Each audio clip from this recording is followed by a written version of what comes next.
Live from the 607, it's the Ocho Duro Parlay Hour, where we're talking everything movies, TV, comics, and entertainment. Join in the conversation on social media with the hashtag ODPH, because here we go.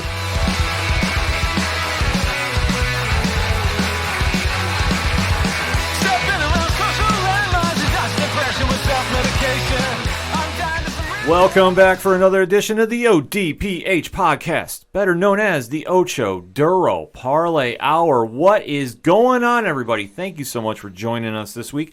My name is Ken M. Joining me in studio, as always, you know him. He's the co-host.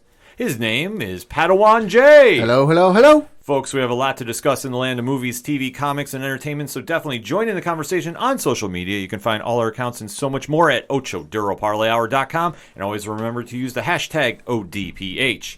Kicking off this edition of the podcast, we definitely have to talk about Wandavision, Episode 3. Yeah. Now, if you've not been following, Disney Plus has been airing the Marvel Cinematic Universe's latest entry, and has definitely had a mixed reaction online. Uh-huh. I think very unjustly, in my opinion. Yeah, I mean, understandably, it's a little different than what we're used to from the Marvel formula, but, it is starting to pay off. It is definitely starting to pay off. We're picking up on the story of Wanda Maximoff, a.k.a. the Scarlet Witch, and where she has been in the events leading from Avengers Endgame. Yeah.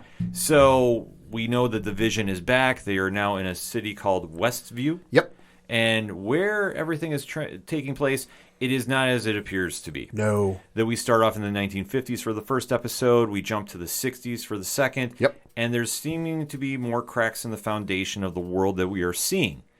Going into this episode, we knew that we were going to be going into the land of color, since before last two episodes have been in black and white. Yep. So we are going to be breaking down the episode. We are giving you fair warning right now. We do talk spoilers in our breakdown. So if you haven't seen the episode for whatever reason and you want to delay it so you want to watch it and then you can join in and really have the full grasp of the conversation, we don't blame you. Pause the episode right here because we are going to start talking spoilers of quote-unquote Now in Color, Episode 3 of WandaVision in 3, 2, 1.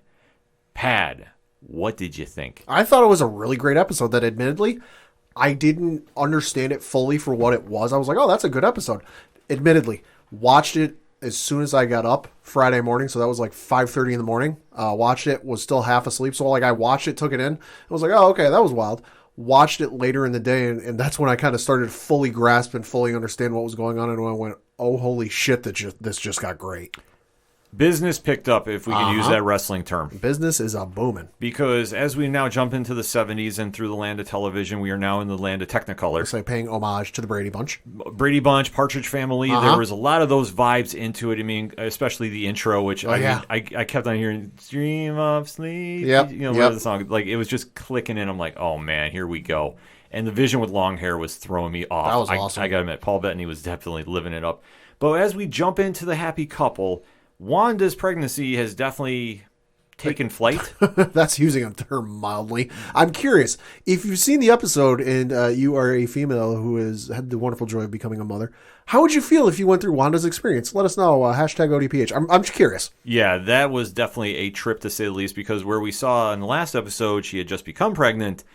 And now this episode, she is 4 months pregnant in the span of like 12 hours. In the span of 12 hours. So obviously the soon-to-be parents are having a very... crash course. To put it mildly, a very unique experience in becoming parents, because time is accelerating at a pace that I don't think anybody's ready, or is it time at all? No, and it's funny because there's one scene that I'm sure we'll discuss where Vision notices she's getting pregnant faster, or getting more pregnant faster.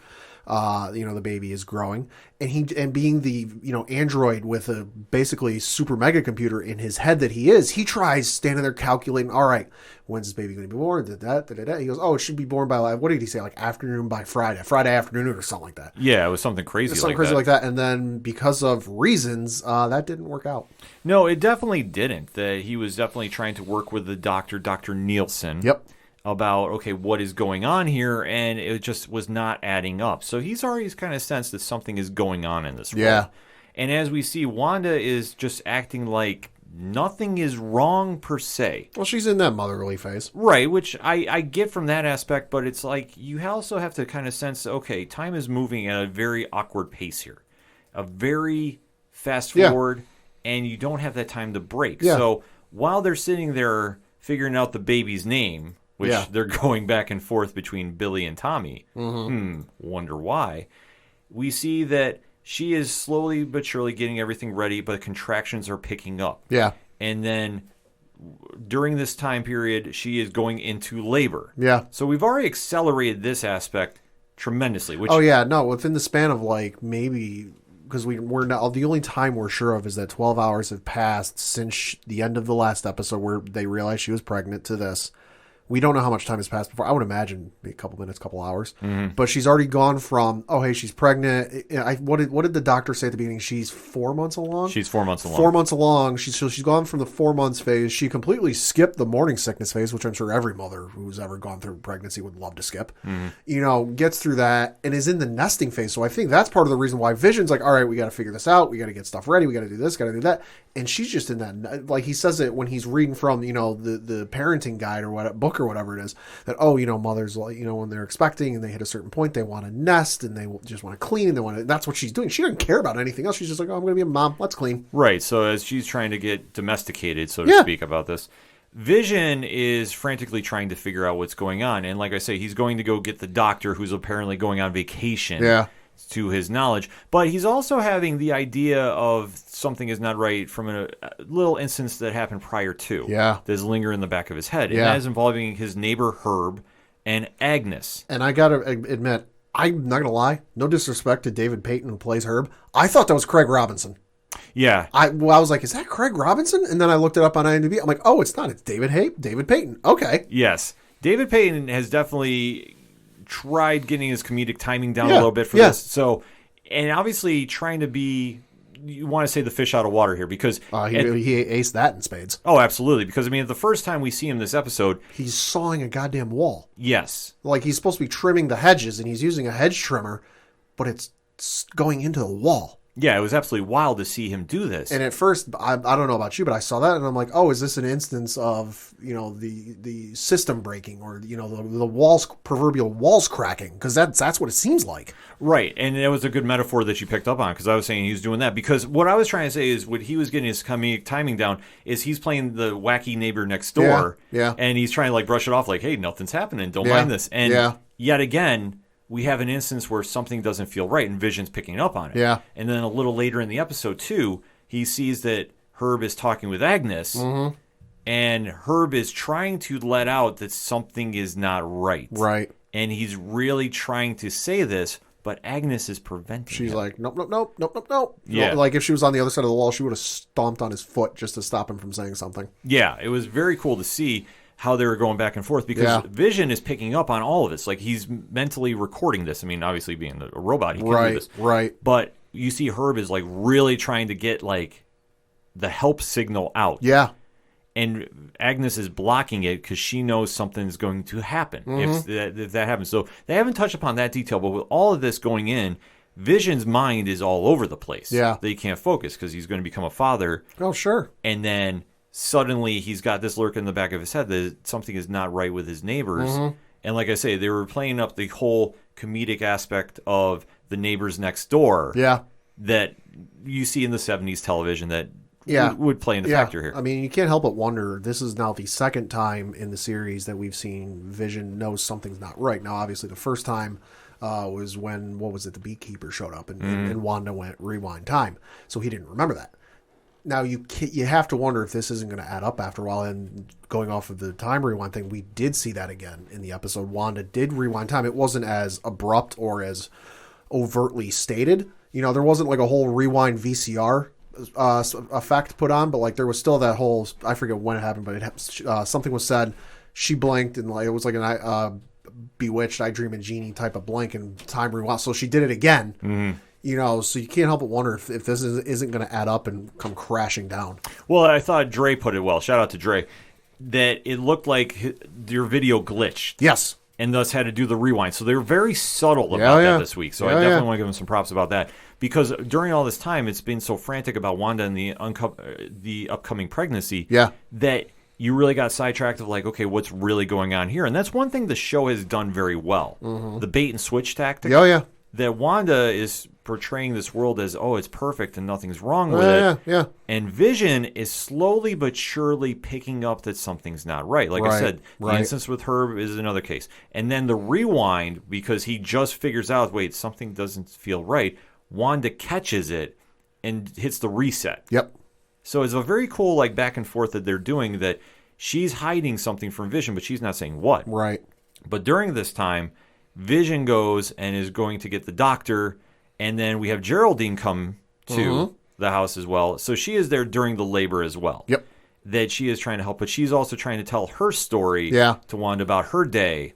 And as she's assisting with the pregnancy and the birth of the child. So everybody is really playing their parts. So, I mean, if you want to say like the major point of this segment, this show was the birth of the twins. Yeah. That they weren't expecting. So if you know anything, though, about the history of Wanda and her kids, and we can't stress this enough, that this is where the factors of what the show is going to be doing moving forward are going to really play into effect.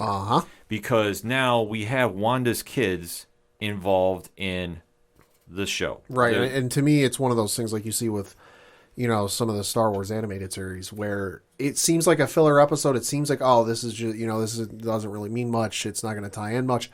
Nah, this is going to tie in pretty heavily. Absolutely, because now we have Wanda's children being born. Wanda and Visions. Yes. And that is one Billy and one Tommy. Now, if you're not familiar with who they are in the Marvel Comics universe, they are the Young Avengers known as Wiccan and Speed. I feel like I've heard you say that name once or twice. Oh, yes. It's like they're planning for something with that property. They are definitely making some plans with that. Now, in the comics, they have a very messy history. That's true for a lot of comics. Right, but Wanda's children definitely have arguably one of the messier stories going on. Sure. And I don't want to divulge too much into it on this episode, but Could be spoilers. Well, I think it might spoil the rest of the season. Because they're not borrowing from just one comic or one run. They're borrowing from multiple. Absolutely. And this one definitely borrows a lot from House of M, and it's also borrowing a lot from Avengers Disassembled, which I've been screaming at. You definitely need to go pick those books up if you haven't read them. They're phenomenal reads. And if you really are a fan of how Wanda's true power level is, those are perfect ways to describe them. So as this is going on, we see Wanda is now giving birth. Vision is talking with the doctor. And then Geraldine is now talking with Wanda too. Yep. And this is where the episode has the big WTF moment, shall we say. That Geraldine, at some point, just remembers when Wanda is talking about her brother Pietro. Yep. That she goes, Pietro was killed by Ultron. Yeah. And that moment triggers something in Wanda that we have not seen yet. So it flips a switch that honestly scares me. Oh, absolutely. That you talk about her going 0 to 100 real quick? She absolutely does. I saw somebody on Twitter today post a photo from the episode where it was Wanda with her head tilted. And the person goes, if you see Wanda do this head motion, run. So once she makes that head motion and she starts interrogating Geraldine, who we all know is Monica Rambeau. Yep. She really is digging into the fact of, how did you say that name? What do you know about that name? Well, what are you talking about? And this is where I thought, oh, this is a crack in the system. That, I know there's a bunch of theories that everyone there is dead or they're folks that actually live in the town with obviously the exception of Geraldine, aka Monica. That, the townsfolk that aren't Agnes, Wandavision, or Geraldine are just folks who live in the town. They're dead folks. And I thought, okay, if that's the case, maybe for whatever reason, Geraldine, Monica doesn't know why she's there. And this is just, a crack in the system. This is just a crack in the false sense of security that it's slipping through. And probably not. Yeah, this definitely did not do that. And where Wanda starts picking up is Geraldine is really trying to cover her tracks, so to speak. Yeah, she got caught slipping, and she's like, I didn't say that. Yeah. She really gets caught when Wanda sees her necklace hanging around and the pendant that's on it. Yeah. And she goes, wait, what does that symbol mean? And Pat, what was that symbol? It was a symbol, if I'm not mistaken, it was a symbol for sword. Correct. It was the symbol for sword. The logo that we've seen at the end of each show thus far from whoever has been watching on the television. And this was a major factor to be played. Mm-hmm. Because now Wanda has picked up what's going on. Yeah. And what does she do? She throws her out. She boots her out of the world. Yep. So all I've seen is Geraldine come flying through an energy portal into somewhere that's in a field. Mm-hmm. All of a sudden, cars and soldiers and helicopters all come rushing her as she's lying in this field. And then you see this bubble surrounding the town. Something. Well, I think first you see, like, if you ever drive into a town, the town name and population and some signs on it. You see that, and it says Westview. Mm-hmm. And then you see the town, and it's got this weird energy field over it, and then what looks like some sort of metal things that are like containers or something like that. Right. So, Pad, seeing that, what did you think? Well, seeing that, and then based off of what was said earlier in the episode from Herb, I think it's a case of Wanda went in to use Westview as a base of operations, I guess, for lack of a better term, to try and bring Vision back. She had to get real creative to do it, and she had ultimately ended up creating this, pocket dimension, whatever it's called. I can't think of the right term. Mm-hmm. And, Sword sent. Now, I think there are some people in there that, like the social club, like the neighborhood watch group. I think they're just townsfolk who live there that just got caught up in the crossfire, and they're just along for the ride because they can't control her, they can't stop her. They're just mere mortals. But Sword figured out what was going on, went in there for whatever reason they want, because they're there for a reason. They're not there for shits and giggles and to just try and protect the population. That's part of the mission, but they're there for other reasons, I should say. But I think that you have certain people in there, and I think Agnes is among them, that Sword sent them in there for a very specific reason, and we have yet to figure out what that is. So here's my theory. Okay. Now, I'm switching up a little bit from what I've mentioned previously, but I definitely am fully behind this now. Westview is Mount Wundergar. Okay. So that is the home of the High Evolutionary. Okay. Now, if you know the history of Wanda and Pietro, that's their hometown, so to speak. Sure. The Doctor is Bova. Herb is the High Evolutionary. So now I am officially changing, because I didn't think he was at first. I thought they were just all Sword agents. Yeah. I'm now going that he's the High Evolutionary. Okay. I'm now sticking, obviously, Agnes is Agatha Harkness. Okay. Wanda has them all trapped. Okay. The question is, with Sword, I've now read that they've changed the name, so it's not meant for outer space necessarily. It's the W is now changed from world to weapon. Okay. So now they're treating Wanda as a weapon. Sure. Okay, so if that's the case, it makes a lot more sense about why they're involved. I still think that they sent Monica Rambeau in to investigate what's going on, because I fully think that Wanda has created her House of M, that version. Could be. In Mount Wundagore. Could be. Which is the home of High Evolutionary, and everybody there is held hostage. It's a weird scenario. Yeah. But let's get weird. This show is weird. Yeah. So I'm fully buying that is the case. The only thing that I am now maybe a little stumped at, and I might have to change my pick, is who is Dottie. Okay.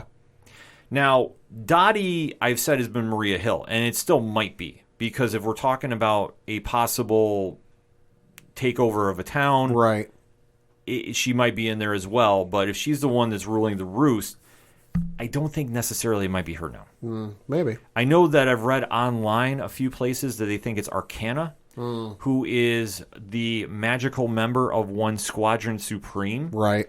Now, they have kind of teased the Wizard from same Squadron Supreme being involved too. Yeah. It might be her. I'm not necessarily sure. I know the Mephisto factor is at play. I don't think it's him, but I did see an image online about a toaster having a 666 on it. So if that's the case, and if you know anything about Wanda's kids, yeah, his fingerprints might be on this. Also, this is the kind of shit he would do. Yeah, it would be. But I'm still sticking to my guns that he's not the big bad of this. Sure. I'm sticking to my guns that it's Wanda, and it's been her all along. That she had a mental breakdown when the events of the Infinity War happened. Right, and we do know because I believe it was Paul Bettany did an interview, and there was supposed to be not like maybe it was an end credit scene or something at the end of Avengers Endgame that was supposed to show Wanda getting Vision's body, but it was cut. Mm-hmm. So we do know that was supposed to happen. So maybe they'll attach that into towards the end of this season, whatever it ends up being, and that kind of explains why Wanda got the way she did. I think you're definitely going to see that. That I think that she mentally broke down and is refusing to accept the Vision has been killed. It's comics. It makes sense in that aspect. So I think that she's taking the body to Wundagore, and she's trying to bring him back. Maybe cut a deal with Mephisto. Right. Maybe even cut a deal with somebody else magical in the MCU. I don't know yet. Yeah, here it is. So this was on an IMDb video that was speaking with, Paul Bettany was speaking with Elizabeth Olsen. He said, quote, "At one point there was going to be a tag where Scarlet Witch opened a sort of body bag drawer, and there was the Vision. So Marvel Studios boss Kevin Feige kind of talked to me and said, I've got to pull the shots. And I was like, because I really wanted that profit participation, close quote. So it was shot, and it at one point was in the movie. So they're sitting on the footage. I bet you they'll show that at season finale. Could be. They're going to. You have to explain how the Vision is back, and I know they're holding that card very close to the chest. For a deliberate reason. Oh, absolutely. That as far as we know, the events of Endgame, he's still buried somewhere. Yep. We know Wanda was there, Yep. And then where she took off after, who knows? Looks like the only thing we know is she was at the funeral. Right, she was at the funeral, and then after that, it's wide open about what she's doing. Yep. And if she is as powerful as she is in the comics, and let's face it, she is. Yeah. This isn't out of the realm of thought. She could have killed Thanos in Endgame if she really wanted to. Yeah, she really wanted to push the pace. She definitely could have. So I fully think that she took the body to Wundagore and then brought him back. But obviously, to do that, and especially since he had the Mind Stone, it's not something she could do by herself. Which so she had to get some you help. notice he still has in Uh-huh. the show. I noticed that the other day when I was watching Friday. That I'm like, how did I not pick up on this? Probably because it was in black and white the first 2 episodes. Right. But I noticed it with this third. I'm like, hold on a second. He's still got the Mind Stone in. Well, my only question with that is that her memory Probably. that's covering that up? Probably. Or did she actually find the Mind Stone? Probably her. It's probably her powers in just conjuring. Like, it's probably just a generic whatever gem that would be if you dug it out of the earth. Because she's shown that she can conjure stuff out of thin air when she created the wedding rings and put them on their hands. So whenever she was setting up this universe or this whatever and making things look all nice and pretty, she probably just pulled the stone out of thin air. It's got no powers. It can't do anything like it did in Civil War, where he went to use it to hit the Quinjet and ended up hitting War Machine. Like, it's not going to do anything like that. It's just there for cosmetic effects, so he thinks nothing's wrong and nothing's happened. Yeah, I definitely could see that happening. Or the one thing about Captain America going back in time and putting the stones back, you're kind of stuck with one. That's the Soul Stone. Yeah. So how do you know Wanda's not tinkering around with that? Could be. And maybe try doing some weird stuff with that? Could be.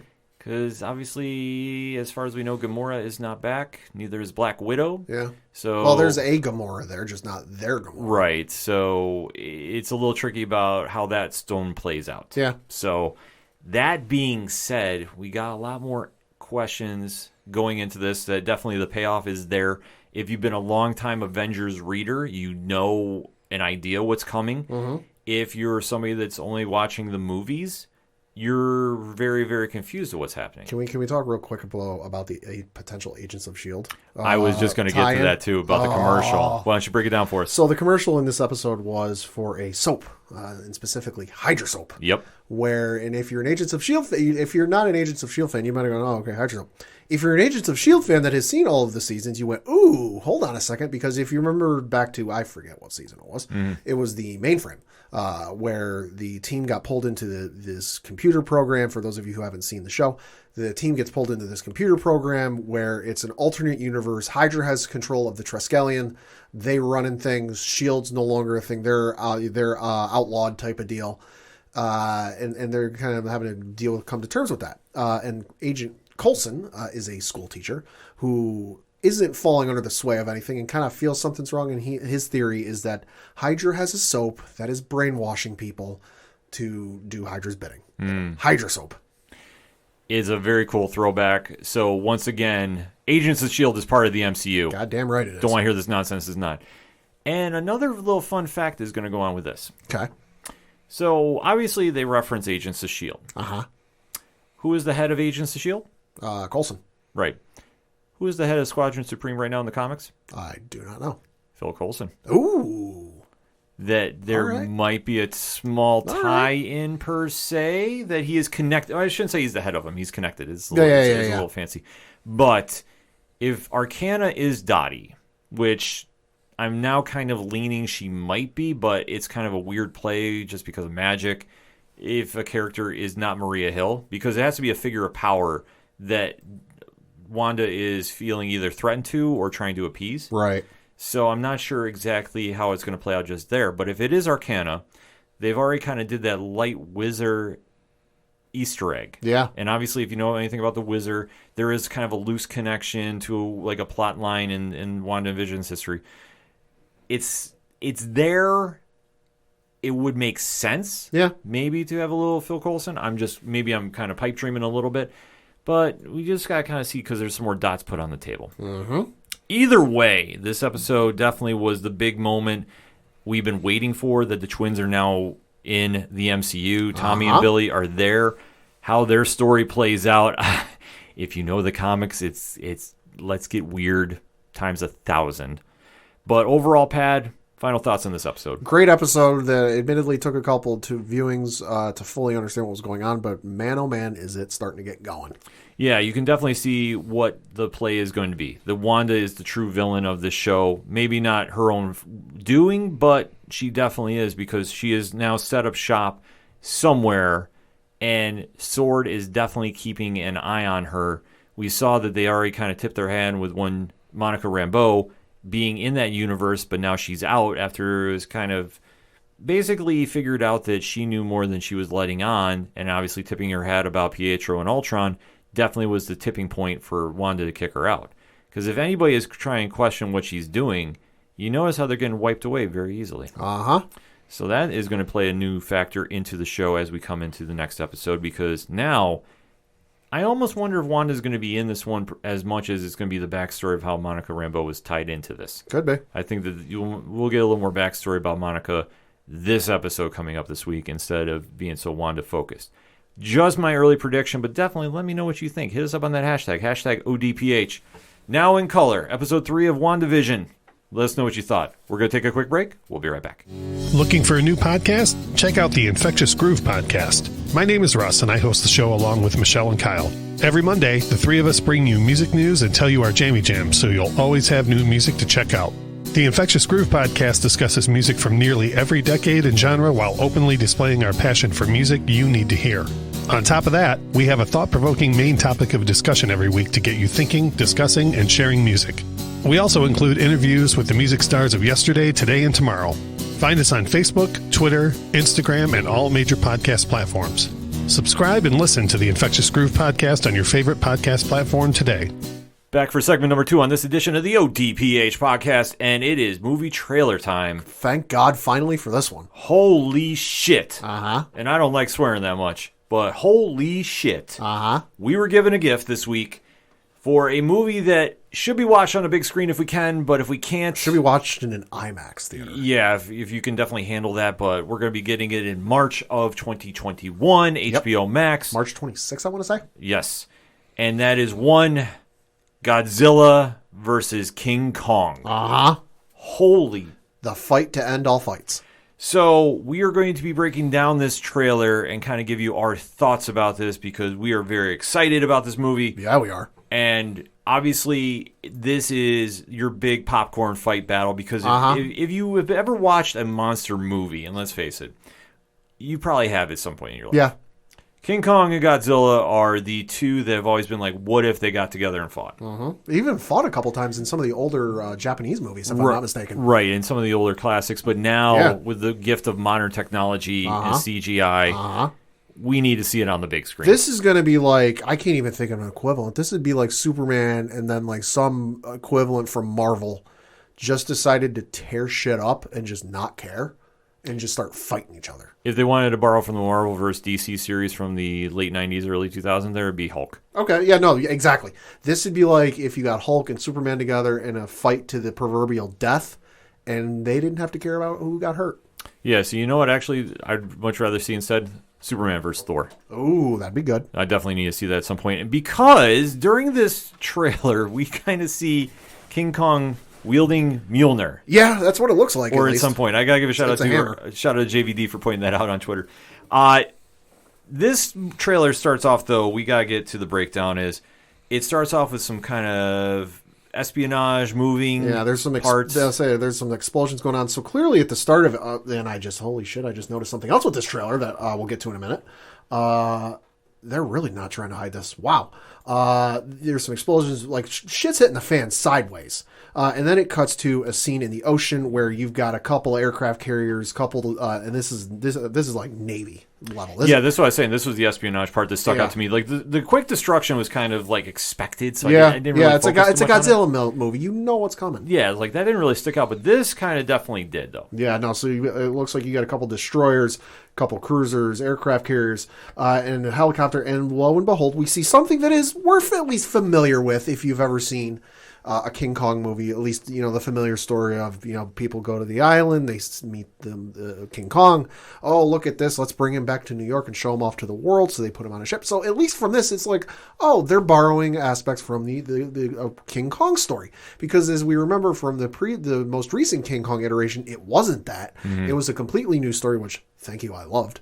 So it cuts to, King Kong. He looks asleep, hands rushing against the water, and things are, they're bringing King Kong, because at one point in the trailer they say, we need Kong. Kong can save the world. Right. So they definitely know the stakes are high, because Godzilla, we are assuming, is rampaging at this point. Yep. Because otherwise, why are you going to get him? Yeah. And then we see Alexander Skarsgård, who is on this film, that he is a doctor during this. Yeah, we're assuming Nathan, a doctor, or he's a doctor. He's some person of importance, or otherwise he wouldn't be there. And according to IMDb, his character is named Nathan Lind, Lind. Yes, so he is now assessing the situation of, okay, why do we need Kong? Yep. And he's talking to basically the story of how a child has now connected with him. Mm-hmm. And we see that the child has, I don't want to say a voodoo doll, because it looks like a totem. But it does look like a totem. Yeah, it's essentially like a little doll that is in the shape and rough size of King Kong. Yeah, so there is some kind of connection between those two, that the child can definitely communicate with Kong. And we see Rebecca Hall, who is playing a character named Eileen Andrews, say that, something happened with this girl and I made a promise to always protect her. And I think Kong did the same, because there's this really cool shot, where the girl's on the deck and it's at night. It looked like it's raining or something. And the girl goes up to him, and because Kong doesn't look quite happy, and she looks at him, and Kong puts his hand out with one finger, and the crew, and everybody in the crew is freaking out. Everyone's like, "Oh my god, Kong's about to kill her," and Kong's like, "No, I got you." It's like a giant sized version of the scene from E.T., where they touch fingers, but a lot bigger. Yes. So as it goes forward, though, we have the nice moment, and then everything looks like, oh, we're at a little bit of peace, and then the shit hits the fan, and then the captain of the ship sees something is coming their way. You can just look at his face and you just go, my God. Yeah, and obviously we see the tail and spikes of the king of all monsters rip through a cruiser there. Rip through one of the naval ships, a couple I want to say they're F-35s. It could be F-22s. I'm a little rusty on my Air Force aircraft. Shoot missiles at him, but LOL, good luck. And Godzilla swats the airplanes out of the air with its tail. Everyone goes to the window, goes, "Oh my God, what's going on?" Even Kong's like, "Holy shit, what the hell?" Kong, and then this is the best moment right here. Yeah, Kong gets to the end, and we know it from Kong, the film, that Kong was the kind of like the last line of defense to keep the monsters from the underworld, so to speak, from approaching the sea. Or approaching the surface. So Kong's got to know by this point, because the Kong film took place in the early to mid 70s. I forget when exactly. It's been a while. So Kong by this point has got to know what's going on, especially given the events of Godzilla King of Monsters, where monsters appear all over the Earth, right? All the continents. So Kong's got to know what's going on. Kong's got to go, all right, I screwed up in my plan. I got to stop Godzilla. That's presumably why they're bringing him in. Godzilla's gone on a rampage. Kong slams both of its fists on the side of the ship, screams into the ocean, and Godzilla just comes up and goes, yo, shut up. Yep, he just tilts over the entire ship and basically makes his way on board, tearing up everything in sight. Such a badass picture right here with the CGI, too. And you see Kong just haul off and punch him right in the face. Sucker punches him. Hell yeah. And then you see them fighting, and he just literally shoves him underwater. The ships are firing bombs underneath, and Godzilla shoots up this radioactive blast. His atomic breath up into the ocean, and Kong just like action movie, Bruce Willis, Dolph Lundgren, Liam Neeson, take your pick, jumps off the ship while an explosion's going off behind him. Yeah, it was so fan. That whole sequence, I'm like, if I wasn't already sold on this, I'm like, I am there. So then we get to a very interesting point, though, in the trailer. Yep. So, Pad? Yeah, so after that, you see two guys talking. You hear a guy talking, and then it cuts to this gentleman who might not seem all that important, but if you go to the IMDb page, the actor's name is one Shun Oguri, who's playing a character named Ren Sarazawa, which, if that last name sounds familiar, that is the same last name of the character Ken Watanabe played in the first two Godzilla films. Okay. Sarazawa. So presumably that is his son of some sort. But the most important part is if you look in the background, there is a mechanical plan, outline, whatever you want to say, on the screen behind him. And it says, you can't fully read it, but I'm thinking it says battery systems maximum charge. And if you're eagle-eyed enough and you're at least somewhat familiar with the Godzilla lore, because admittedly, I'm not. You and I know people who have seen every Godzilla film ever made multiple times. I haven't seen all of them. I've seen a couple. I'm familiar with it. Guessing they're tipping their hand off on the plot of the film a little bit here, because it appears to be in the background, Mechagodzilla is a thing. Yeah. That is a big deal. And the thing I was talking about earlier is, as we were starting off the trailer, I think there's a quick glimpse of him at the beginning of the trailer.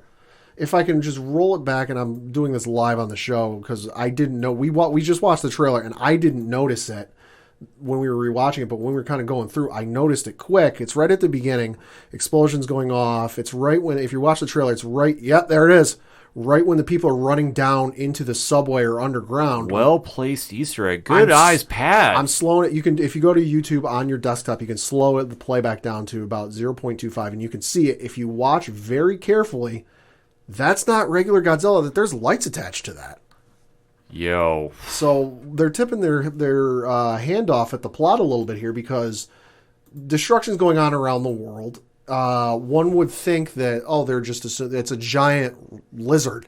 So they're going to go, oh, that's Godzilla. We got to stop Godzilla. Godzilla's going to tear the world apart. Let's go get the one because I'm forgetting the organization's name, but they're aware of what happened on the Kong Island, Skull Island back in the 70s, and they know the whole history with Godzilla, with King Kong and monsters. Oh, we got to go get the one thing that can stop the Godzilla, King Kong. So they bring in King Kong, but Godzilla ain't coming around because he's tearing shit up. He's pissed. He's pissed. He knows what's going on. Godzilla ain't no dummy. Yeah, there's definitely an ulterior story going on that I think that you really can't paint. There's a good guy and a bad guy in the story. No. That you definitely know that they have their each individual stories of what's going on. Because even as we go back into the trailer, and as it appears that Godzilla is in downtown Tokyo. Tokyo, or maybe even Hong Kong, because it reminds me a lot of that one scene in Skyfall. I want to say it's Skyfall. Could be Skyfall. Skyfall. It's very like neons. Yeah, there's lights. A lot of neon lights going on. Could be China. Could be Tokyo. Could be Hong Kong. Yes, so he's definitely through a city. Knowing Godzilla's probably Tokyo. Yes, and as we're seeing, he's destroying a lot that's going on. Monarchs. But we do see a couple familiar faces return. One, Millie Bobby Brown, is reprising her role, and one Kyle Chandler as well. Yeah. So definitely a cool throwback to the original Godzilla King of All Monsters. Yep. Yeah, and so then we get to another point where it looks like we're going to get a little more backstory, a little more lore fleshed out with the Godzilla universe, the monster universe, whatever you want to call it, where, you just see, and now I don't think the one, and I'm at about 1:50 into the trailer if you're watching along, there's a monkey you see jump, that doesn't look like King Kong. That's a little small, and it looks a little more white in color of the fur. And it just you see a handprint, and the actress Rebecca Hall says the legends are true. There was a war, and these two are the last of their kind. Yes. So they're definitely doing a mythology almost. And then you see Kong whipping out their version of Mjolnir. Yep. A hammer-like weapon that he is taking with him on the road. He ain't coming unarmed. Yes, because after we see him fight off some dragon-type characters, we see him now fighting with Godzilla in that... no holds barred. It's city. Probably downtown Tokyo. No holds barred. And the coolest shot of the entire trailer. Yeah, this was second for me, but so cool in its own right. Pat, break it down. Yeah, so King Kong leaps into the air off of a building while Godzilla shoots his atomic breath at King Kong. King Kong catches it with the hammer while simultaneously blocking it and coming down at Godzilla. Swings the said hammer, axe, whatever it is, at Godzilla. Cuts to the title screen, Godzilla versus Kong. Yes, which... I mean, watching this is what you want from a big action movie. You want this from a monster movie. This is what we have been waiting for as fans to see. Oh my God. As soon as they said, when they first announced the Godzilla movie, I was like, all right, awesome. They're going to finally wash away the stink that was that 1997 movie, because that movie's awesome. Oh, with the Come With Me, the Puff Daddy and Jimmy Page song? Yeah, where Godzilla... Matthew Broderick, yeah, Godzilla. Matthew Broderick, Godzilla, where Godzilla laid eggs in Madison Square Garden. Although it did have the memorable line where they walk in and the one guy in a very heavy New York accent goes, "Look what they did to the garden." Yeah. So that was funny. But that movie's bad. And I go, oh, awesome, they're going to do this. And then they went and they did Kong Skull Island. I'm like, oh, okay. Again, improvement on the last movie they did, which was not good. Mm-hmm. And then they went, oh, hey, by the way, they're connecting universes. And I went, oh, shit. Well, that's always been something they've been rumored about. The Universal Monsters universe, I think, was the working title for it. But obviously that hasn't panned out. Not yet. Not yet. I don't know if it's going to or not, because, I mean, wasn't...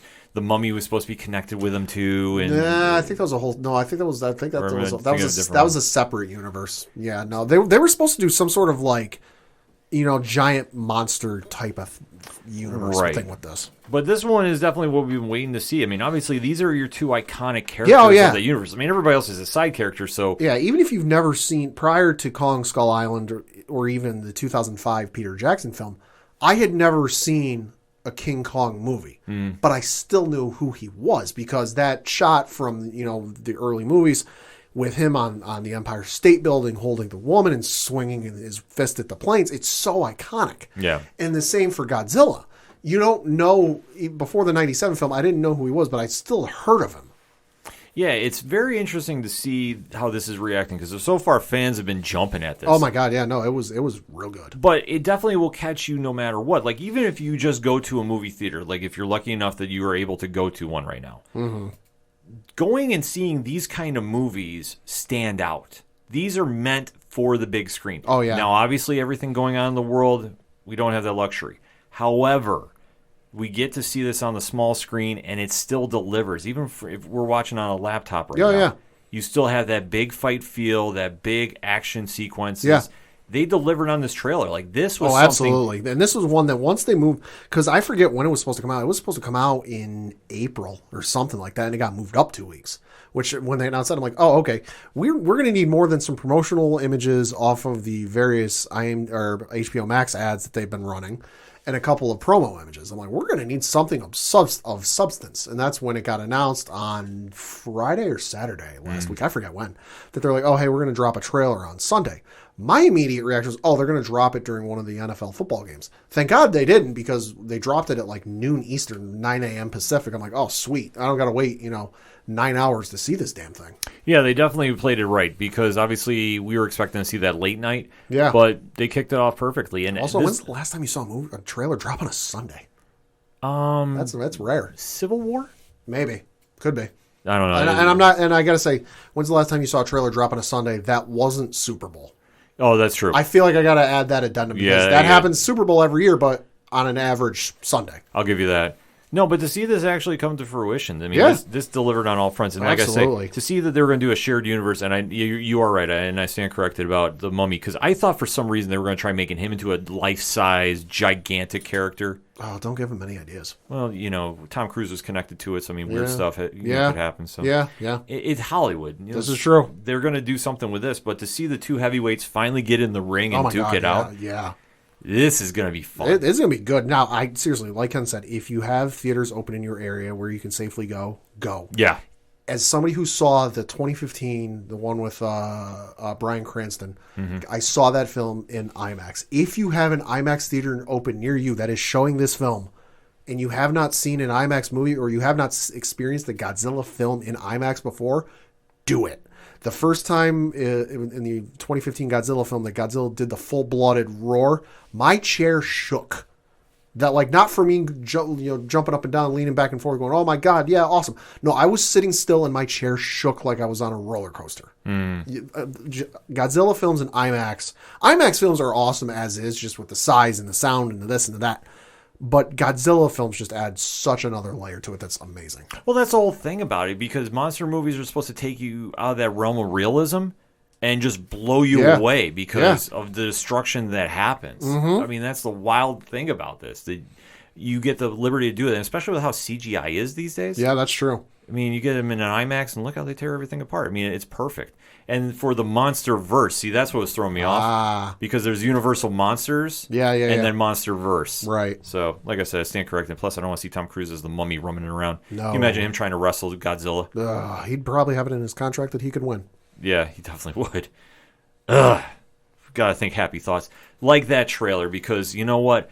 This is what we wanted to see. It's definitely got everybody buzzing. Yeah. Who do you think is going to win this one, Pat? Oh, I think it's going to be a tie. I think this is going to be like WWE booking. There's going to be some sort of shenanigans ending because they don't want either one to lose. Mechagodzilla for the disqualification. So we set up. Mechagodzilla for the DQ with a run-in from Mothra. It's going to be a fun one when it drops in March. I am super psyched to see it. Pat, I know you're definitely amped up for it. Oh, I'm so excited. Hit us up on that hashtag ODPH. What is your thoughts about Godzilla versus Kong? Who do you got in the big bat? And what do you think about the trailer? Let's have that conversation. We're going to take a quick break. We'll be right back. In the not-too-distant future, following the rapid succession of World Wars III and IV, plus the hidden horrors of secret World War II, there's not much left. All that remains is a place where folks get together to read and discuss comic books. Sometimes they laugh, sometimes they argue, but they always record and upload their transmissions. You've found one of those transmissions today. Welcome to the last comic shop.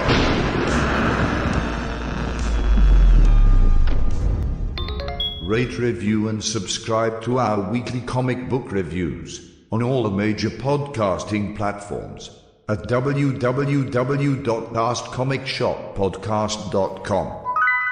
Coming back for another segment here on the ODPH podcast, and time to talk a little Walking Dead. Zombies! Yes, the show has decided to drop its latest trailer, season 10.5. As we're calling it. Yes, because obviously with the COVID situation, they had to stop production. Yep. We finally got the season finale as we thought a few months back. Yep. But now we are getting our teaser trailer for what is going to be unfolding starting in February.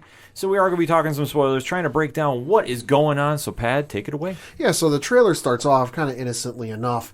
You see the what is it? It's Eugene, Princess Ezekiel, and Yumiko all kind of standing in a circle, backs against each other, arms up, they're ready to fight. And then it cuts to these. I'll call them stormtroopers because they look like the stormtroopers from Star Wars. Mm-hmm. But it's these soldiers in white armor. One forces Princess to the ground and is really forcing her down. Yumiko looks like she's running up to try and save her. Hard to tell. The picture's a little fuzzy, not because our internet is bad, but It's just how they filmed it. Right. She gets hit with the butt of the rifle and falls to the ground, where the two soldiers go to fight her. It then cuts to our first shot of Daryl running towards a cabin in the woods. Backpack on, crossbow in hand, pulls out a knife. You can see a hatchet on it, and you can see a walker coming towards him. And he goes up to, and then it cuts to Aaron and Gabriel holding off said walkers. Which kind of action-packed early on. Yeah, it definitely delivered a lot of high tension going on, because obviously they're going to be borrowing from Brave New World, which was one of the final stories involving The Walking Dead. Yep. We do know that the show is going to be ending in its current form. Yep. So we do have some loose ends to tie up, and we're definitely starting to get some of that here. The biggest takeaways, though, for me from this trailer, though, had to be we have Maggie returning. Yep. And the mystery soldier with her. Yeah. That's how I'm referring to that character as. Because all we see is that person is walking around with a lot of knives and can definitely throw he's down. got a mask on. Yes. So what the symbolism of that is, I don't know. And it's hard for us to say because while you've read all of the comics, I've read almost all of them. I got a couple more volumes I got to pick up. At no point, and this isn't spoilers or anything, at no point in the comics does Maggie disappear for an extended period of time and come back with like soldiers. Yeah, that's just not how it happens in the comics, But the show is obviously different than what the comics are at this point. Not news, So it's going to be interesting for us, because normally we're the ones in the know and we're the ones like, oh, you can't wait till you thought that was crazy. Wait till you see that. We're as much in the dark as you, the listener, if you haven't read the comics, are. Yeah, they've definitely been very, very quiet about what that character is entailing. Like, we do know that there is a couple characters that they did show. One had a little kind of sequence with Aaron on the show, and that one is played by Robert Patrick, who you probably know most notably from Terminator 2. Okay, I thought he looked familiar. Yeah, he was definitely standing out in that. And we also appears to have gotten a quick glimpse of one Lucille, played by Hillary Burton, in the show, which obviously, if you know that character, that is Negan's wife, and that is actually Jeffrey Dean Morgan's wife in real life. Which is awesome. Yes, so we knew that they were going to be doing that story involved in some way. So how they're going to be doing that interpretation on the show, we don't know. We do know that we're going to see that episode probably at the season finale of this little short batch of shows. Yeah. Because obviously with Maggie coming back, there's got to be a resolution between her and Negan. Oh, yeah. They're not going to let that plotline die. I'm sorry, it's just not going to happen. No. Any way, shape, or form. So, and they definitely did imply that is going to be a focal point in this trailer. The fact that Maggie was explaining to Daryl that she had to tell her son about how her husband, Glenn, died. And how the man that was responsible should have got a bullet between his eyes and didn't. And then we see that Negan is by a fireplace later in the episode, and almost he's contemplating life. Yeah, he's reflective. Which a little somber. Well, he's not smiling. There's not that familiar Jeffrey Dean Morgan grin on his face. He's kind of like down in the dumps a little bit. No, but damn it, that charisma at the end. Cuts away, and you just see it because when you see the close up of the Jeffrey Dean Morgan at present, a little gray, a little older, got just a plain looking shirt on. It then cuts away to the Negan we're familiar with from when he first appeared, leather jacket, leather gloves in hand, Lucille in his hand, the bat, not his wife. It just says, little pig, let me in, with the most charismatic smile you've ever seen. Yeah, I mean, it was just perfect Negan. As crazy as that sounds. But the trailer definitely gave a little bit of Easter eggs. They didn't give a lot, but you definitely know the two major plots that they're going with. And we did see that some of the characters, like Father Gabriel, is still dealing with the effects of what's just happened with Beta. We do see that Carol and Daryl are together. Shocker to no one, since they've already tipped that hand. I would say spoiler alert, they're getting their own spin-off series. Yeah, so obviously you know that they're safe. To a degree. I would say to a degree, but then again, they're safe. They're going to make it through. We just don't know if they're going to make it in one piece. Well, you have to think they're going to, unless someone could lose a limb. Unless the whole show is going to be a prequel, like I say, I struggle with that whole concept of them doing it. Unless they do something, because there was from the time Rick, quote unquote, died. Spoiler alert, he didn't. To the flash forward, that was 5 years, 6 years. Something. It was multiple. It was multiple years. It was multiple years. Unless the number escapes me. Yeah, unless they do something from in that time period. It's quite possible. It's not to say they wouldn't, but you just have to Right. kind of sit there and go, okay, with The Walking Dead, who's always known for that big shock value switcheroo. True. To tip your hand like that, I don't like that. I don't like it when Legends of Tomorrow does it. I don't like it when The Walking Dead does it. Because when you give away too much of what you're expecting, what's the incentive to watch? Unless you're diehard fans and you're like, oh, I'll watch it regardless. Right. But still. Right. This trailer, though, definitely gave it just a small glimpse, which I'm very happy they didn't go Daryl heavy with it. No, which was nice. It kind of gives you some hints of what's going on and whets your appetite because, let's face it, it's been a little bit since the final episode we've seen. A Certain Doom, which aired on October 1st of 2020, so a couple months ago. Mm-hmm. And then the synopsises of the shows coming out. I mean, they definitely balance out with what the trailer was showing. Yeah. So definitely something to be looking forward to. And, I mean, I know, Pat, you're a big Walking Dead fan. Yes. Any certain expectations you have for this season? I know it's a small one, but still. Yeah, it's a small one. It's only 1, 2, 3, 4, 5, 6 episodes. The first of which airs on February 28th, 2021.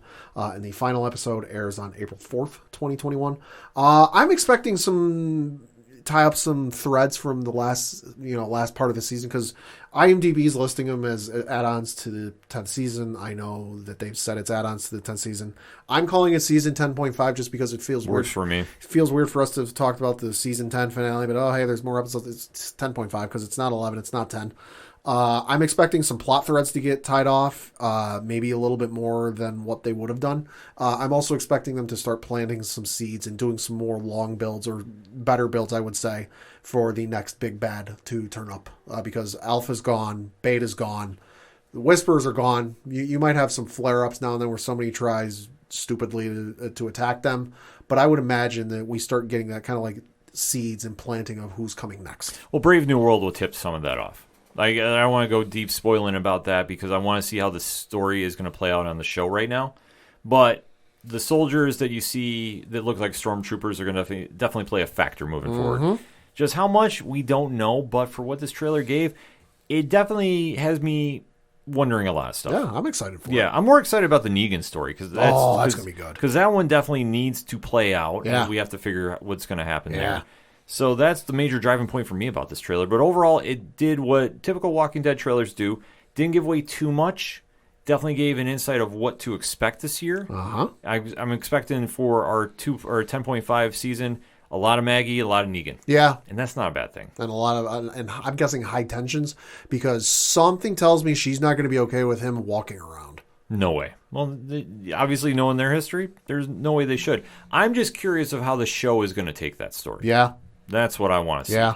I am very, very intrigued about it because then we have the one season left. Yep.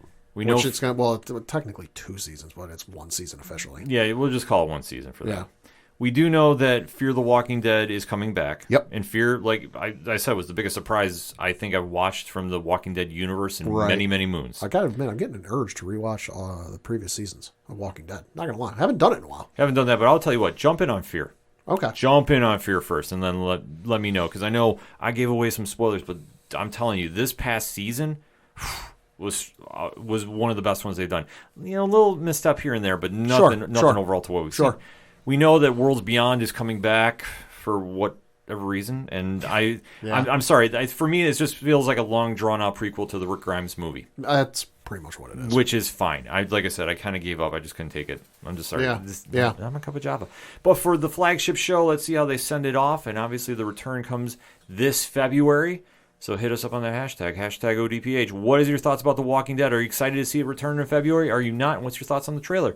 Let's talk. We're going to take a quick break. We'll be right back.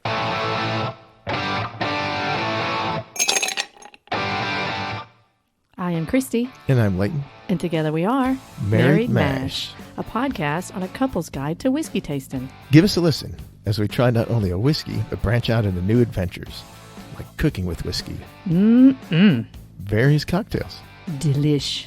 other alcohol-related drinks, Brought to you by our Potluck segment, and bottom shelvers. better known as the BS Review.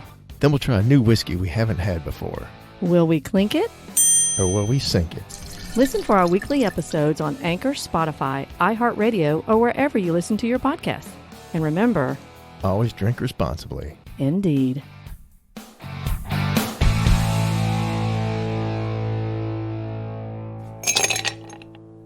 Coming back for the final segment on this edition of the ODPH podcast. How about those one-shots, Pad? Got a few things to talk about, first of which dropped right as we finished the episode. God damn it. Always. I know. Always. And this is one that we almost assuredly would have talked about because it is one of my favorite TV shows of all time, one of my favorite animated shows of all time. That is Batman, the animated series. According to comicbook.com, there is a sequel for the animated series reportedly in the works for HBO Max. So, reading from the comicbook.com article, quote, following the announcement that Batman, the animated series has finally shifted from the DC Universe platform and onto HBO Max, it seems like the future of that classic cartoon could be very bright. Speaking on their latest episode of the Fat Man Beyond podcast, co-hosts Mark Bernardin and Kevin Smith brought the rumor to light, with the former firmly labeling it as a rumor. Quote, the rumor is that HBO Max is looking at making a Batman the Animated Series sequel, that they want to continue that forward, Bernardin said, as Smith covered what was very clearly a huge smile on his face. I don't know what you're talking about, Smith said with a twinkle in his eye. I'm not involved, but I too have heard this, and I've heard this from very reliable people. When I heard it, I freaked out. And I heard this, I would say a month before you said it, I think it's real. I don't think that's a rumor. I wouldn't say set your watch to it, but it's an idea whose time is not only coming, I think it came. And it's smoking a cigarette. I think that's going to happen. How effing amazing would that be? Because you can just literally pick up and keep going. It's not like, oh, we got to explain why everyone's older. It's effing animation, man. You can go right back to those amazing effing stories. He continued, that to me is a no-brainer. You've got HBO Max. You're already doing that amazing Harley Quinn show. You're printing money. If you go back and do Batman the Animated Series, you can't mess up the legacy. That's for damn sure. You can't F it up. There's no reason not to do it as long as you've got the key creative components, as long as Bruce Timm is involved, wants to be there, go for it, for heaven's sake, close quote. I agree with him 100%. It is one of the best series. Only thing I would wonder is what does this mean for the comic book run they're doing right now, where it is Batman the Adventure Continues, where it is a continuation of the Batman stories and whatnot. In a more linear fashion than what you're used to from the animated series. But no, give me more. As long as Kevin Conroy and Mark Hamill are involved, and you get some of the voice actors who are still around involved, give it to me. Yeah, I'll admit, I'm 50-50 on this. Like, the thing about Batman the Animated Series, it is arguably the greatest superhero comic cartoon of all time. Yeah. I mean, there's very few that come up near there. Yeah. But I'm going to say it's the champ. Trying to recapture the magic is tough. Oh, yeah. So it's not unheard of. But like you said, if Conroy gets back on board and they get a lot of the people that were first involved on the run, I'd probably warm up to it. I'll say if they can get Bruce Timm back to do the writing, because Bruce Timm is doing the writing for the Batman The Adventure Continues comic series. It follows in the same vein of the animated series, just it's a little darker. You know, they touch on, they went and touched on Red Hood, which I realized they did in an animated movie that, you know, alluded to it, but this is directly like ties into that animated Right, universe. It's connected directly. You know, so I think they can, if they get Bruce Timm involved, do it. Yeah, but Bruce Timm has to be involved. You got to get Tim involved. You got to get the right people involved. Yeah. Because like I say, this kind of falls under Watchmen for me. Yeah. And you know how I'm about that book. Like, I don't think it should be touched in any way. The before Watchmen books, I could care less about. Yeah. The TV show that came on HBO, I'm good with now. Yeah. It's like, okay, that definitely captured the voice of it. I just don't like it when they start tampering with stuff that's that classic. Yeah. I mean, the closest thing I can say to it is the Netflix Transformers series. Great series. Fucking amazing. I highly recommend you check it out. It's still odd to me because for other reasons, it's not the same voice actors that voice Megatron and Optimus Prime. It's a little weird. Is the story still amazing? Yes. Is the action awesome? Yes. Is it weird that it's not the voices at least I'm familiar with voicing Megatron and Optimus? Yes. So in that instance, I think if you wanted, and that's kind of hurt the show a little bit, especially with some of the diehard Transformers fans, that it's not those familiar voices. Right. I think if you want this to be a home run smash out of the park, get the same creative writers, producers, directors that were involved with Batman the Animated Series, then Batman and Robin and Batman the New Adventures. You know, get them involved. Get the same voice actors. Obviously you probably won't be able to do all the same artists and cartoonists, because some of them might have passed on, some of them might have retired, some of them might be on other projects. But if you can get as many of the key decision-making people involved and get the same voice actors involved, because let's face it, it's going to be weird if you do a continuation of that series and Kevin Conroy isn't Batman. Now, the only interesting plot twist with this is going to be Mark Hamill, because he said one of the Arkham video games was going to be his last iteration as the Joker. Right, but I think this would be an exception for him. If he can come back, it's still Bruce Timm, it's still everybody involved. I think he'd be willing to do it. yeah, that's the thing. If you got the right people involved, I'm sure he would come back. Yeah. I think that he just, as weird as it sounds, he doesn't want to be typecast in that role. Yeah. But he does it so well. And I know it's obviously, he's Luke Skywalker. Right. Yeah, I get that. But he didn't do Luke Skywalker for like 25 years. Exactly. He did Joker for like 25 years. Right. So obviously it's a high precedent set, and they just got to get the right people involved. Yeah. If they do that, it's good. If it's like we're just going to kind of throw it against the wall and hope it sticks, don't tag your name to the project. Yeah. Like, I'm sorry, call it something else, but to basically make a sequel to it, like I said, I'm if they get the right people, like I said, Tim comes back, I'm there. But Yeah. Switching over to some very interesting news that I'm kind of on the fence about. I'm not sure how I feel about it. According to Variety.com, there are rumors that a Harry Potter TV series is in early development at HBO Max. Not sure how I feel about this, and I'll get into that in a minute. Yeah. So from the Variety article, quote, rumors that a show set within the Wizarding world have persisted for some time. Now it seems those plans are moving ahead, though no writers or talent are currently attached to the project. Sources say conversations have taken place with multiple writers on the potential series. There is no word yet on what the focus of the show would be or what part of the Harry Potter timeline it would focus on. Should it move ahead.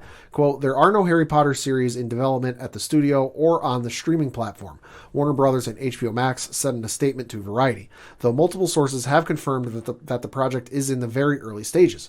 The Harry Potter book series is one of the most popular of all time, with the 7 books in the series having sold over 500 million copies worldwide. They were then adapted into an 8-hit 8-film franchise, which has grossed nearly $8 billion worldwide. There have also been 2 films to date in the prequel spin-off Fantastic Beasts film series, with a third of 5 planned films due out in 2022. There was also that piece of shit, god-awful sequel book that they turned into a play. I heard the play is very good, but the book is fucking awful. We're not going to talk about that. Yeah, I didn't want to bring that up in front of you. I'm on the fence about this because I love the Harry Potter series. It got me into reading books because prior to that, I didn't really like to read books. But I heard about it. Enough people told me about it. I was, I'll check it out. I then proceeded to read. I read the second book, Chamber of Secrets, first because, well, the first one was checked out at every local library in my area, and the wait list was like 3 months long. My local library, right near my house, had the second one available. I read that thing in less than a day. Which for me, you talk to my parents, I did not like reading at that point. It was very hard. They had to almost bribe me to get me to read a book. Legitimately, stayed in my room and read that thing in a day. So I have very fond memories of the books and getting excited when they were getting ready to come out, and eventually when we got internet and going on to fan sites and speculating and reading theories and all that. And then when the films started coming out, I've got very fond memories of going with my family to see the movies when they came out. So much so that, my mom went with my sister and I to see the last one when it came out because she's like, well, I've seen every other one at this point. I might as well see how it ends. Yeah. So I've got very fond. I enjoy the hell out of the Fantastic Beasts series for what it is.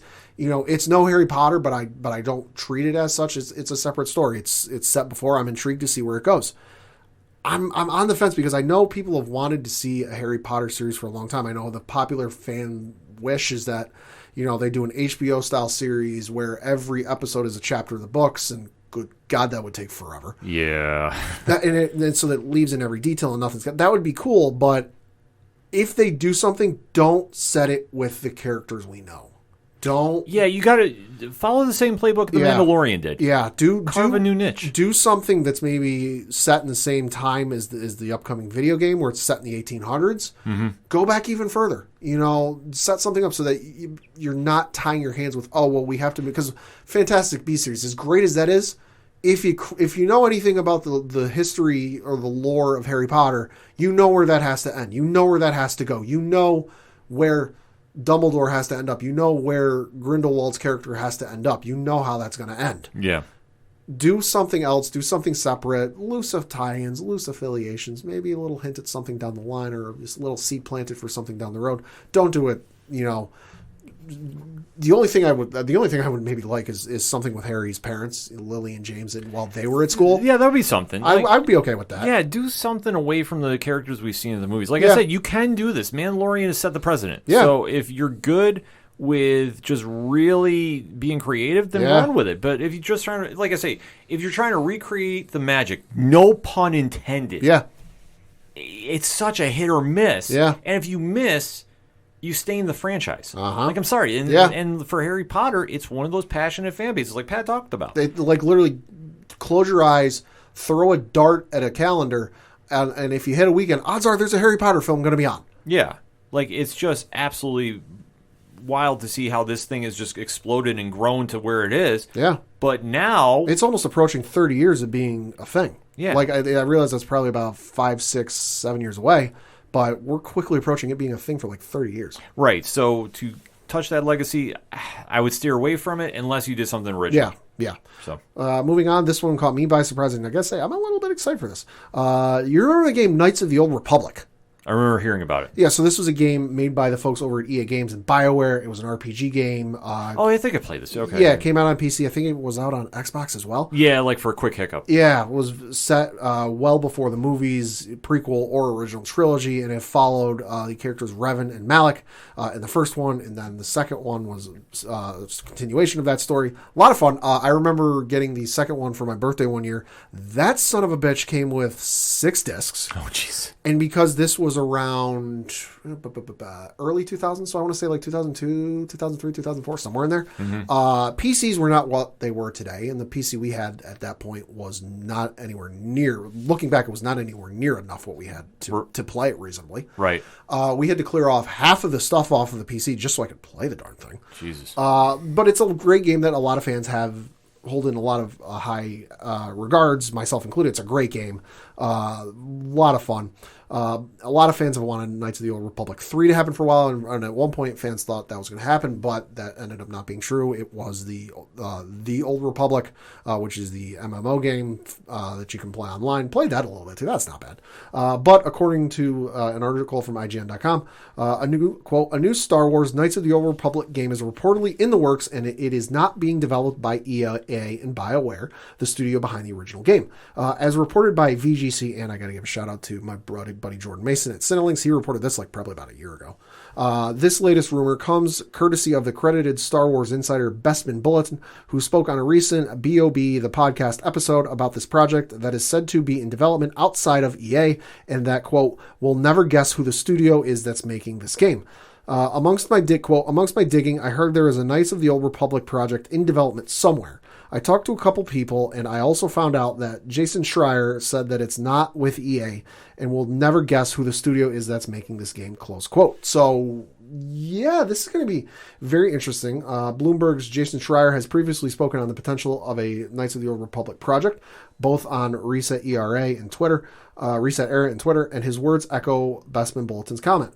Furthermore, Wushu Studios' Nate Najada, who also took to Reset Era, in response to this to say, quote, "It's not as mysterious as you think. It's just not a household name most people are aware of," close quote. So yeah, I'm all sorts of amped up for this. Sign me up. Yeah, this actually looks really good. Yeah. Like I said, I haven't played the first one, and I remember borrowing from somebody who played for a quick hiccup. So yeah, no, it's a lot of fun, and if they follow that same vein, I'm all sorts of amped up for that. Okay. On some unfortunate news now, totally expected, but saw this coming. A whole boatload of movies got delayed towards the end of last week after we recorded. Most unfortunately, No Time to Die. God bloody damn it, this movie got delayed again. So this was originally supposed to come out in 2020. It was moved into a 2021 release. So it was supposed to come out on April 2nd and has now been pushed back to April 8th. This was tweeted out by the Bond Twitter account. So god damn it, I'm not happy about that. Sorry, Pat. Is what it is. I mean, I know they tried working out a deal with Netflix, but they wanted like $600 million to get the rights to the damn thing, so I just wanted to come out. Some of the other notable movies that got delayed or announced delayed towards the end of last week, The King's Man, which is of course the prequel in the Kingsman universe, got delayed from March 12th to August 20th of 2021. Last Night in Soho, which is the new movie from Edgar Wright, was delayed from April 23rd to October 22nd, 2021. A Quiet Place 2, which is, of course, the sequel to the hit first movie. Yeah, John Krasinski's book. Yep. That is delayed from April 23rd to September 17th. The Cinderella film from Sony, nothing to do with Disney, that was delayed from February 5th to July 16th. The Uncharted film with Mark Wahlberg and Tom Holland, that has been delayed from mid-July to February 11th, 2022. And then Ghostbusters Afterlife, that is the sequel to the last of the original Ghostbusters movie with the original guys there. That has been delayed to November 11th. So a whole bunch of delays, understandably so. A lot of theaters aren't open, especially here in our area. Right. You hate to see it, but saw it coming. Yeah, there's nothing you can do about it. I mean, obviously, right now we're just in a reaction phase. Yeah. So we just got to kind of wait and see. Yeah. Switching back over to some Star Wars news, we do know that the Cassian Andor series is getting ready to film if they're not filming already. I forget what they said at the Disney Investor Day. I thought it was early 2021, so yeah. it's got to be rare and soon. Yeah, they got to be getting ready to film soon. But Alan Tudyk did an interview with Collider about his new series Resident Alien. Mm-hmm. Tudyk mentioned that quote, even though they're shooting the new show now, this referring to the Cassian Andor series, he is not a part of it. Saying, quote, they're shooting it right now. I'm not in it, but if it stays on the air, stories keep getting told, I'll end up in there, close quote. He acknowledged that even though he hasn't been brought back as of this writing, he still seems to be pulled into the marketing of the show. Quote, I'm all these announcements for the show, and I had suggested at D23 when we announced the show that it be called K2 Fast, K2 Furious, the Cassian Andor series. Oh, God. And that's not happening. It's called Andor, Tudor joked. He also expressed a concern that as he gets older, it will only get more difficult to perform in the elaborate mocap suit needed to bring K2SO to life. I do know this. I have to be on stilts for it because the character is 7'1", and I'm not one of those guys that says somebody else do the motion capture and I'll voice it later. I'll have to do the motion capture, and I turn 50 in March. So I hope they get to it soon, because I'm not going to be on stilts in like 5 years. I'm not doing it, close quote. All jokes aside, Tudyk is pretty confident that K2SO will be making his return, and he even mentions that series creator and Rogue One co-writer Tony Gilroy already has an idea in mind for him. Quote, I'm going to be in the show. It's just that the story that Tony is telling doesn't involve K2SO until later on. I can't be too specific, but I can definitely say that I'm not going to be in the first season, Tudyk confirmed. So, understandably so. Obviously, spoiler alert, given the ending of Rogue One. Cassian Andor dies. So does K2SO. So ain't no way it's going to be a sequel series, because unlike Force users like the Jedi and Sith, Cassian and K2SO can't come back to life, especially when the planet was blown up. So it's a prequel series, but it seems like it's going to be far back enough that he hasn't met K2SO yet, but it's not being ruled out. Yeah, this is going to be an interesting series when it comes out. Yeah. And I'm definitely amped up to see it. Oh, so. I am too. Switching over to some movie news that I admit didn't know was coming, but I'm kind of excited for it. Seth MacFarlane is apparently working on a reboot of the film Naked Gun. Oh, God. Yeah, so, and he's reached out to a very interesting actor to play the lead role, Liam Neeson. As what, Leslie Nielsen's character? Yeah, so maybe. Liam Neeson did an interview with People magazine, quote, reading from the article on IGN.com, this news comes by way of an interview between Neeson and People, in which Neeson discussed how he plans to retire from action movies soon, opening up the door for other types of movies, genres like comedy. His venture out of action could begin with the reboot of the Naked Gun series. Quote, I've been approached by Seth MacFarlane and Paramount Studios to maybe resurrect the Naked Gun films. It'll either finish my career or bring it in another direction. I honestly don't know, close quote. So yeah, I gotta admit, I had no idea Seth MacFarlane was potentially doing a Naked Gun reboot. I had no idea about this. But holy shit, give it to me. Yo, this is gonna be out of control. Uh-huh. And Liam Neeson playing Leslie Nielsen's character. That's the only thing I could see him doing. Oh my God, this is gonna be out of control. And Seth MacFarlane's comedy, give it to me. Yeah. Switching over to some streaming news. I know a lot of people will be excited for this, and I'm probably going to give myself this a check out. Coming to Disney Plus on February 19th, every season of the original Muppet Show will be on available for streaming on Disney Plus, that being February 19th. So it's 120 episodes dating from 1976 to 1981 will be available, and this marks the first time that the original Muppet Show will be available on any streaming service. Yeah, so I know I've seen a couple episodes and reruns when I was a kid, but being when it came out, it was before I was born. But I'm definitely excited to check this out, especially I've heard legends and tell of the Star Wars episode that had like Mark Hamill and all them on it. Right. I definitely want to give that a check out. But I've got some fond memories of some reruns, so I'll probably check it out. Yeah, you can't go wrong with the Muppets. No, absolutely not. And then lastly, we got a little bit of a casting announcement for The Witcher Blood Origin, which is the prequel to the Netflix Witcher series. And they announced it's the first cast member in Jodie Turner-Smith, who will play the role of Ellie, I think is how you say it. It's E-I-L-E, who is, quote, an elite warrior blessed with the voice of a goddess. Turner-Smith is best known for her roles starring in Queen and Slim. She also appeared in Sci-Fi's Night Flyers, which was based on the George R.R. Martin novels. The Netflix press release describes Ellie as, quote, an elite warrior blessed with the voice of a goddess, who has left her clan and position as Queen's guardian to follow her heart as a nomadic musician. A grand reckoning on the continent forces her to return to the way of the blade in her quest for vengeance and redemption, close quote. So, not a whole lot more to go on about her. Blood Origin is a prequel set 1,200 years before the main Witcher show, a period which admittedly never been covered in any of the Witcher books or the games. The show's log line reads, quote, set in an elven world 1,200 years before the world of The Witcher, Blood Origin will tell a story lost to time. The creation of the first prototype Witcher and the events that led to the pivotal conjunction of the spheres, when the worlds of monsters and men and elves merged to become one, close quote.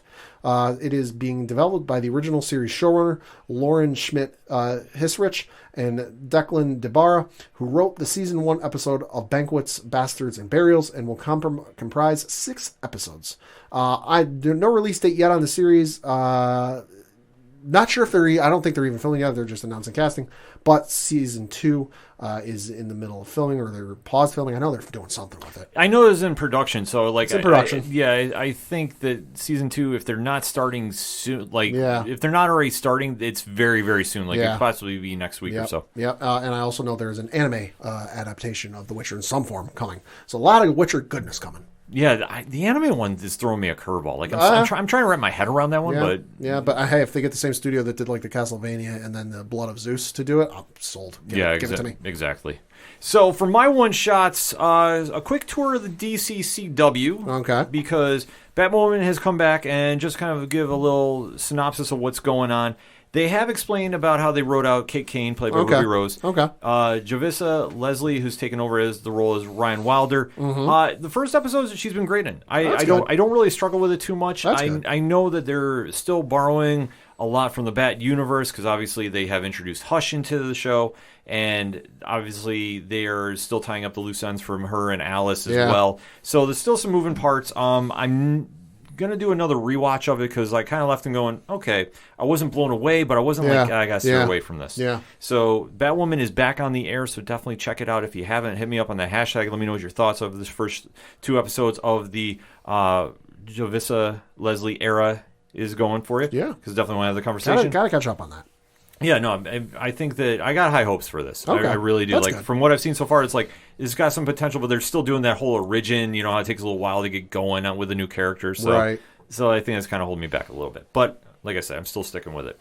And also with CW, they did release another trailer for Superman and Lois. Give me this. Yes, so February 23rd, it's going to be a 2-hour event on the CW. And this is picking up right where the events of Crisis on Infinite Earths left off. Yep. So we have our new Superman coming back, and we're seeing that obviously things have changed for that couple. That we're seeing that Superman and Lois are married, and they have kids, plural. Yep. And they're back in Smallville. They're without their jobs. Yes, they're jobless. We are seeing other members like Martha Kent and Jonathan Kent and Lois Lane's father from the military involved as well. We do see Kryptonite during this trailer. They do tease enough to keep you guessing of what the direction is going to be, because this has kind of a Black Lightning feel to it in the sense that this feels like it's going to be so family-centered, which I like. Yeah. It's one of the things I really love about Black Lightning, so to see it here, I'm definitely intrigued for it because I don't want to see the typical Superman show. No. But I know Tyler Hoechlin has been playing an amazing job since we've seen him on the CW. Yeah. So I'm really excited from what I saw in the trailer for this. So yeah, no, I'm a huge Superman fan. Superman's obviously, like I've said before, my favorite superhero of all time across any of the comics. So any more Superman content, I am here for. Got a lot to live up, in my opinion, when it comes to Superman TV shows because the candle holder, the torch holder, the #1 gold medal, still Smallville. So got a lot to live up to. Am I expecting a Smallville clone? No, I'm expecting. It's not. Listen, it would have been a home run out of the park if they were on the same farm and set that Smallville was on, but they're not. It looks like it's more close to the Snyderverse, I guess you could say, farm. But I got high hopes. There's a deep roster in Rogues Gallery that they can borrow from and they can have a lot of fun with. Mm-hmm. And I can't wait to see what they do. Yeah, and especially if they can somehow tie in John Cryer as Lex Luthor. That'd be awesome. I'm all for it. So obviously February 23rd, make sure you set your DVRs, set your popcorn, do what you need to get ready for it, and definitely we'll be covering that episode. Only thing I know that's going to be real awkward is when Batwoman eventually meets Bruce not Bruce, Clark, and goes, "Where's Batman?" I can't tell you. Yeah, because you got to figure Clark knows. Yeah, they're going to explain that, obviously, with the Earths merging now. Yep. That they'll definitely explain what happened to the real Bruce Wayne. I know they've touched upon it a little bit loosely in Batwoman, but we'll get the real definition, I would imagine, when they do the crossover episodes. I know the one was ruled out already. Oh, okay. With Batwoman and Supergirl, I believe. Okay, yeah, makes sense. So I'm not sure, though. I did hear some speculation they were going to keep Batwoman away from Superman and Lois for right now. Sure, makes sense. Card subject to change like wrestling is. So you know how that goes. Also, talking some TV. Now, this Wednesday night, I believe, the 27th, depending on when you're listening to this, on the Sci-Fi Network. Deadly Class. I wish. I just had to twist that knife. Oh, my God. Happy. You're such a heartless man. I'm putting that out right now. Oh, Happy, I'm okay. Happy does not bother me. Okay. Deadly Class bothers me. All right. They followed the show. I was talking with the actors on it. It was a great time. No, we have another comic adaptation coming to the Sci-Fi Network, though. Okay. And this one is Resident Alien. Now, this stars an actor you were talking just shortly about, Alan Tudyk. Yeah. Is playing the title role, and the story is based on the 2012 Dark Horse comic, which a alien comes to Earth with a mission and has to take the identity of someone in the town and basically lay low and kind of question about what his real mission is about. The trailer, or first 7 minutes, I should say, rather, was released at New York Comic Con. Oh, okay. So I have seen it. Ooh. It's dark humor. Okay. But it looked good. That's good. It looked really good. So I'm definitely excited to go check it out when it's debuting this week on Sci-Fi. Yeah. Time escapes me as of this recording, but I'm going to say probably 10 o'clock because that's when they usually run their shows. So definitely check out Sci-Fi's Resident Alien and see how the show goes. And I'm saying with Alan Tudyk as the lead role, you know it's going to be good. So I'm excited. Definitely check that out. And switching to some comic news. Mm-hmm. Now, this one, I had to raise an eyebrow. Okay. And in fact, I was like, are you kidding me? Yeah. Marvel has released a trailer for a headline, which if you're a longtime comic reader, you heard this and went, are you kidding me? Right. Heroes Reborn, coming 2021. Written by Jason Aaron, drawn by Ed McGuinness. Yes. Now, you're probably going, wait, I don't get it. And if you don't understand the reference, here's a quick synopsis. Back in the 90s... 1996. Yes, thank you.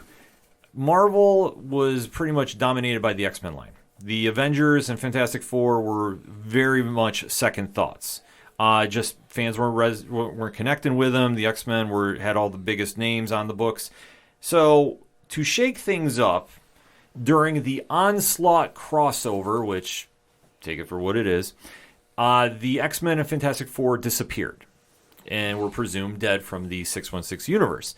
However, this was due to Marvel contracting Rob Liefeld and Jim Lee to bring back the franchises after they had left for Image Comics. So this is the first time they came back in a very, very long time.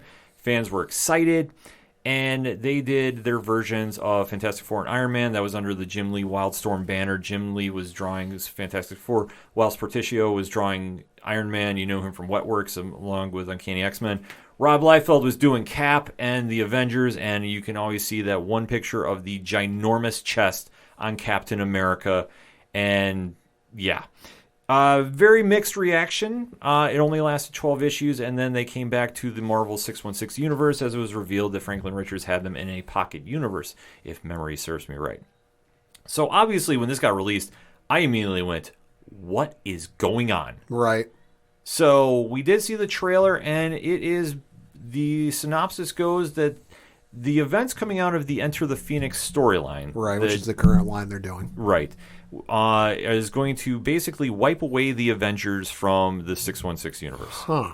And you are going to have them replaced with what appears to be the Squadron Supreme, Yeah. which now seems to be creeping in WandaVision. So I'm not saying they're making a push for them, but you definitely have to stay tuned for that. We also see that apparently Doctor Doom has the Sidorak gem of the Juggernaut in his possession. Yeah, it's a Dr. Juggernaut. Yes.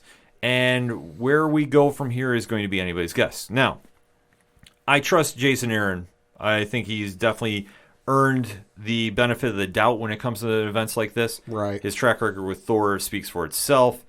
I am just very, very puzzled about why we're coming back to Heroes Reborn. But Yeah, it looks like it's going to get real batshit crazy because reading off an article from IGN.com, quote, in the new timeline, Thor is an embittered alcoholic unworthy of Mjolnir. Tony Stark never created his trademark armor, and Captain America remains frozen in ice. In place of the Avengers, the Squadron Supreme of America is the world's dominant super team, and they'll be opposing villains like Dr. Juggernaut, the Black Skull, the Silver Witch, and a Thanos who wields infinity rings instead of the Infinity Gauntlet. So yeah, if you have Doctor Doom in an armor that looks like the Juggernaut, presumably with the power and skill and everything else of Juggernaut, coupled with Thanos walking around with basically the Infinity Rings, and it's Jason Aaron, so we know it's going to get real fucking weird. Mm-hmm. It's going to get real crazy. yeah, it's definitely going to be absolutely wild. I mean, Aaron's run on Avengers has definitely been crazy. I mean, I'm looking at the photo provided by Marvel.